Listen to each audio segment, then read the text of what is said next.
Sangai Festival Tobigano Hibagi, I think Makam Sutamki, Amadi Koko Migi, Maki, Timatamki, Sangai Festival, Manung the Zoo, ITV Sing, Mayum Hansalan Bio, Amadi, Relief Game the Gay, Relief Game the Quay Hansen Manga, Maroi Hibagi slogan, Kia Paiduna, Launa, Quay, Police Sing Amadi, Central Forcing the Sumuna Camps of Hokrang around Motazu, Kanga men get the Gay, Quay slogan Kia Lauduna, Uripok, my Kairom the Police na. Salhan Kibagi, Gamsu like Rosamase, Sangai Festival, Loy Kergasu, IDP sing the Mayum Hansalan, Bio, Hibagi, being the big Holawasi, Makatan, Satara, Kigadra, Amadi, Kogi, Sangai Festival, Loy Nina, Kosho, Dumina Lake, Kigadra, Hibagi, Wahang Sela, Yosamasi, Matanga, Hanbo, the Karimotami. Sangai Festival, can say, Hoye, Togi, but Toto, Dom Sangai Festival, the Koiman, some high, a boycott also, Namna Dum Togini, Adubo, a boycott over. Matang the 99% in my pay high tech. Lugaquina pumps of among the pressure to even national media Kayo and Hotana Togana Toraga government. I can't have a pressure Madita Wooding a Medubo Masagi no I 3 no I can't go. Say, she did the Huyalan powder. She the hours Dr. Nara Ozoi, the gay can or Hanagi, Shemwe, Birambarada, Ozara, Pamura Dabinot, then Nimaijan Luang, then the gay Keranzit. Adagi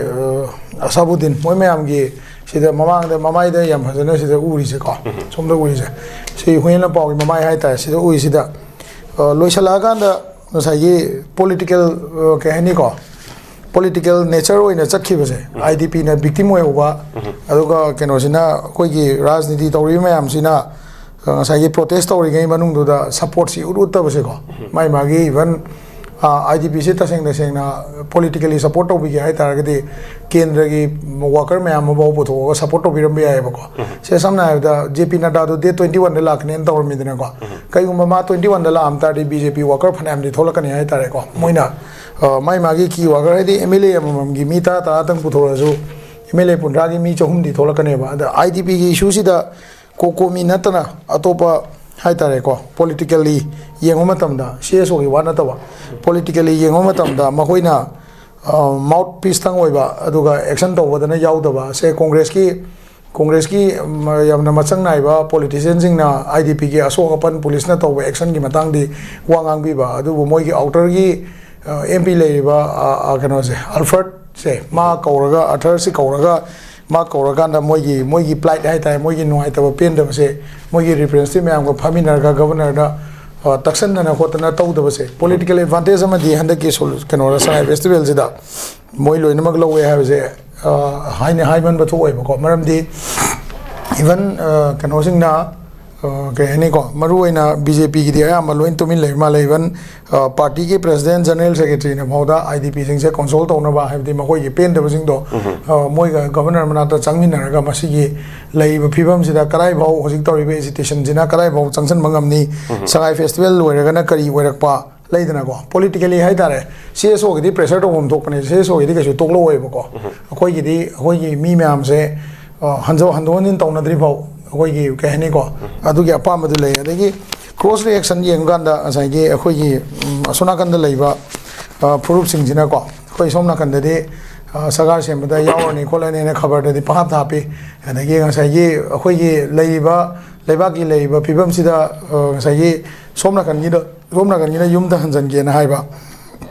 अदगी असोमनाकन की अखोई सिदा लेरंबा indigenous people में मोगी पतान दा ले में हमजिना हंजन की मो हायक तबगी कनो से क्रॉस पॉलिटिकल कनो से स्टडी एम तौबो मचंगी बको कईनो हाय तादी मसिदा नोमैगी चिंदोना तवलिब्रा नत्रगा पॉलिटिकली तवलिब्रा हाइबसे पॉलिटिशियन सिंग न खंगदबने बा सीएसओ की लेवल दगी दी वारी सानाबे आबा गवर्नमेंट ऑफ इंडिया की मखादा सानाजब तारगसो ngangi buado manipur gi apunbagi ohening haijabani da ko aina haijani je politician sing maru oina ko CSO gi community level da akoi discuss tawba wari sanaba changna ba yana ba hona ba je step ka am lori magi politically yenga na di akoi na lori ba step sing je moina advantage loi lobai phim da ngalega akoi na agitation ama tawra kan da moina sarkar na soidana tawri ni mu haiba agitation du gi support na traga tawba tawda bai wana tawba politically moi su kitang di कहने step खर दी लौबी बद याब्रा न खल्ले मोय political party हम लोय लेबनी न को अदुना Matang सोइदा Sangai festival मनुंग दा तोन ब पॉलिटिकल पार्टी सिंगना पुलिस की एक्शन की मतंग दा ओइगेरा नत्रगा अखोई असोक अपन आईडीपी सिंह की मतंग दा ओइगेरा नत्रगा कनो कय आइने को अखोई की थोलई बा एजुकेशन सी की मतंग दा ओइगेरा एनी पॉलिटिकल पार्टी एमदना चंगागा गवर्नर उनरगा मसी की मतंग से मियाम मांग दा फजदे नत्रगा अखोई की मीसिंग याम सोई मसी कमाइन तौरगा सोल्व तौबा यानी गवर्नमेंट की हाने की प्लान दो अदुम स्टिक तौरगा लेरिब्रा डिसेंबर जनवरी बाउदा मयुम हंजलनगनी हाइबसे ngam मोइदोरिब्रा सिदगी हेना चोंधरक तारगदी अमुगेन अचौबा एजुकेशन ओलकपसु याय गाइजे हायनिंगेबा अदो सेरि पेपर टाइगर लोय ओइले रेबा सिदको अदुना स्वाइ सिदा खितंग नुआइतबा मा फौजे हाय तारे आईडीपी सिंग जो फौबिरंगने खल्लेको मरुइना एमपी अनि से स्टेट की गवर्नमेंट से डिफंग ता लेबनिना एमपी अनि से खितंग कंसोल तौहनिंग बगी खितंग कैनी मियाम से फादर हनिंग बगी अदगी चंगमिन चंगना बयानब रूम से येंग बगी तंजा दो खरगा गवर्नर का तानरगा को मखोइना हाना गवर्नर अनुशा विकी लेरिंगे द सेम गिवा पीस कमिटी मैम देन अदुदा पॉलिटिकल कमिटी मैम दो करी स्टेज द लेरे कमाई लेरे हाबदो खरा तौरगा प्रजा सिंगसिदा आईडीपी सिंगसिदा मखोइदा कॉन्फिडेंस अमा रिगेन तौहलगा इरांग से हंदहन बम चंगे अदु नत्रगदी होजे हंगबिरिबा क्वेश्चन दुदी आईडीपी की साइड तेगी इरांग से कैसो हंदोय एने खल्ली अदुगा सीएसओ की साइड तेगी हंदोकपगी मरमसु लेते हाय तारेको मोइना सुम अखोइदा डिसेंबर बाउ कनो तौनी डिसेंबर बाउ मनुंगदा हंजलनगनी जनवरी बाउ मनुंगदा हंजलनगनी हायरगा होजिक लेइबा कंडीशन सिददी पैसा युम साबगी पैसा पिग्रबा तोरबुंगी मी को ओम बंगला स्वाई मी युम साबै पैसा फंग्रबा पीबीग्रबा सरकारना